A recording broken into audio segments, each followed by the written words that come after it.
Toxic people like to hand you a plate of shite and then have you respond, my compliments to the chef.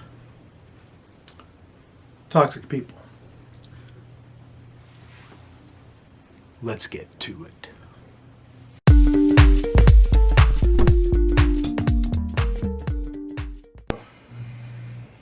As you know, I'm about to do a series on toxic people. It's a lot of fun. Toxic people are so much fun. For who? For them. No one else, but they enjoy it, being toxic. Yeah. But yeah, 3-part series I'm looking at, and the first one is recognizing what toxic people do to you, the effect that they have on you, how you end up feeling, what you end up thinking. And then the second part is identifying those behaviors that trigger, changes in how you think about yourself, relationships, your confidence level, and so forth. The things that they do and say, that make them toxic, right? Make them toxic. Then the third installment is going to regard how to deal with toxic people, which is kind of important because everyone's going to deal with toxic people. It's just one of those things that is out there, and you're going to run into them. And I'm reminded of that Far Side cartoon with a picture of God in the kitchen, and there's the world in front of him, and he's adding giraffes, and he's adding clowns, and he's adding things, and then the caption reads, and just to make it interesting, and he's got this big container of jerks. He's shaking onto the world. Add a little jerk to it. Yeah, just to make it interesting.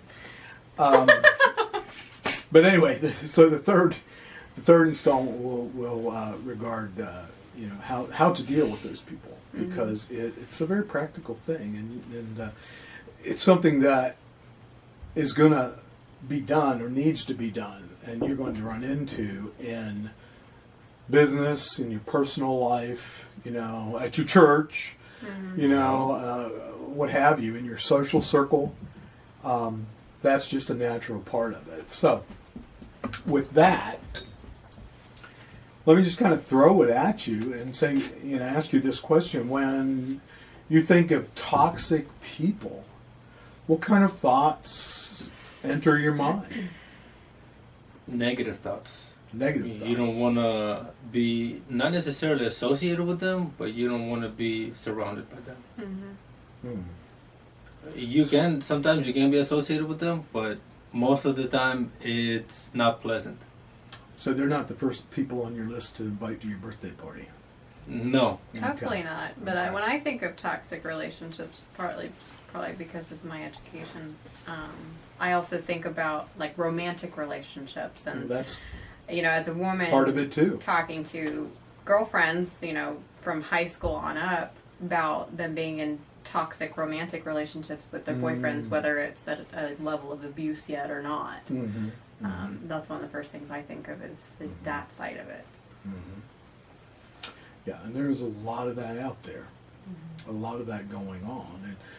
And what's amazing is what people will tolerate because they want to have someone, or they're lonely, or they're needy in some other way.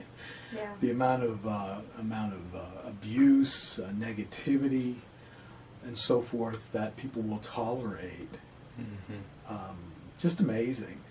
And that's especially in romantic relationships, where you would want to have a sense of security and peace, and understanding, and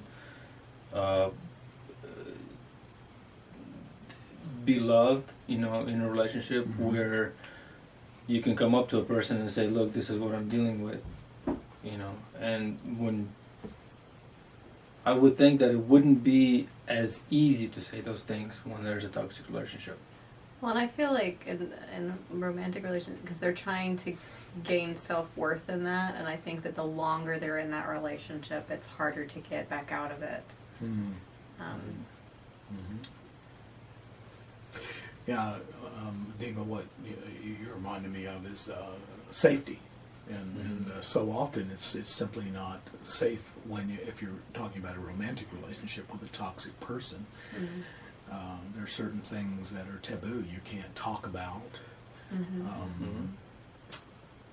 because you might rile them, and they will punish you. Yeah. One way or another, emotionally, sometimes even physically. Yeah, safety is a big issue, and that's an area actually we will get into in our third installment.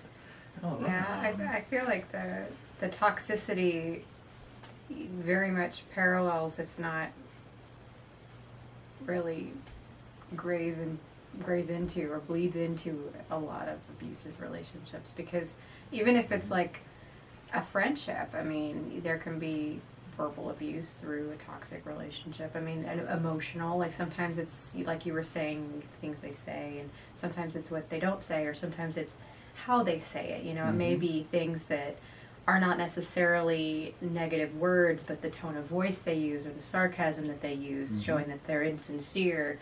That's a toxic thing too. That's poisonous to the relationship, beyond the scope of romantic relationships, which is where my head goes immediately when I think about toxic relationships.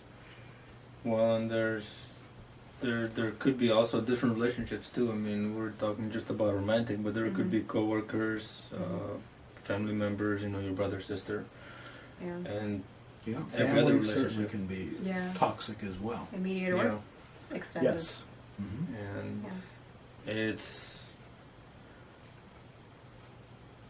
Well, I feel like when you get into family too, that toxic relationship can have even more tendrils to it than or if you have or if you have a very close knit group of friends and there's one person that's being toxic, it can just intoxicate the entire pool of friendship, if you will. Or if there's lies perpetuated about people. I mean, there's so many different things that a toxic person can do or how they act to affect everything. It's like a ripple effect.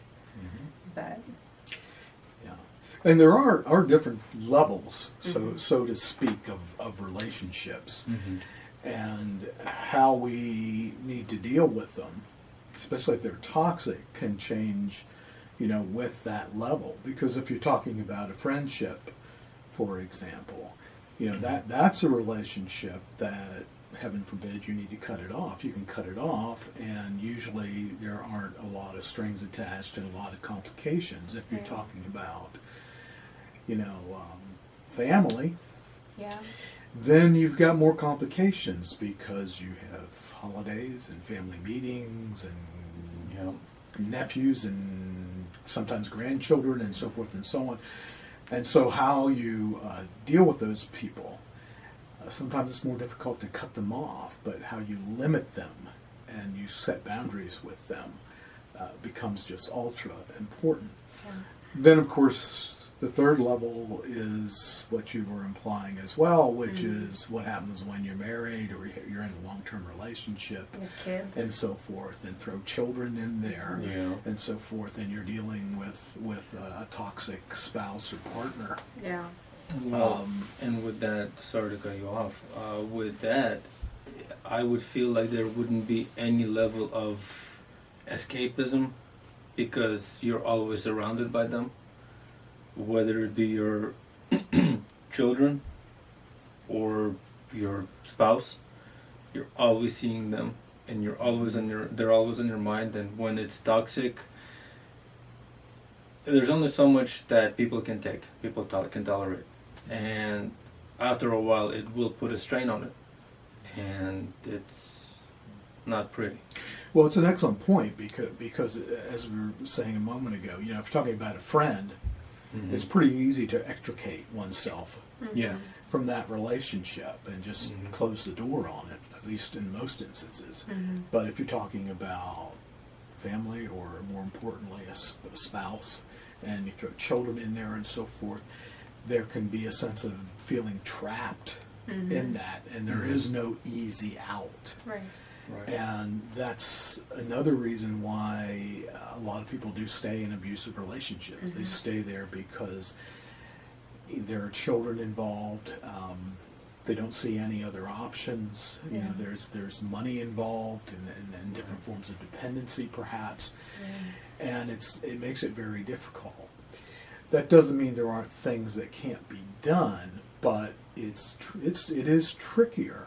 It is trickier. Of course, the best way, the wisest way to deal with that kind of situation is never allow it to develop, which means be careful who you are intimate with, who you have deep friendships with, and restrict it accordingly. Because some people, they're not trustworthy enough to really let them in fully, so don't. Right. Of course, the exception we're talking about to a certain extent is family again, because you can't choose your family. You're born into it, and you marry into a family eventually. Most people do too. So you have in-laws and so forth. So it does get rather tricky. And I'll tell you a rule of thumb I came up with years ago, and I'll just throw it out here, is if you think about how other people treat you, think about how other people treat you. And then the rule of thumb is ask yourself, would it be okay if I treated other people like that?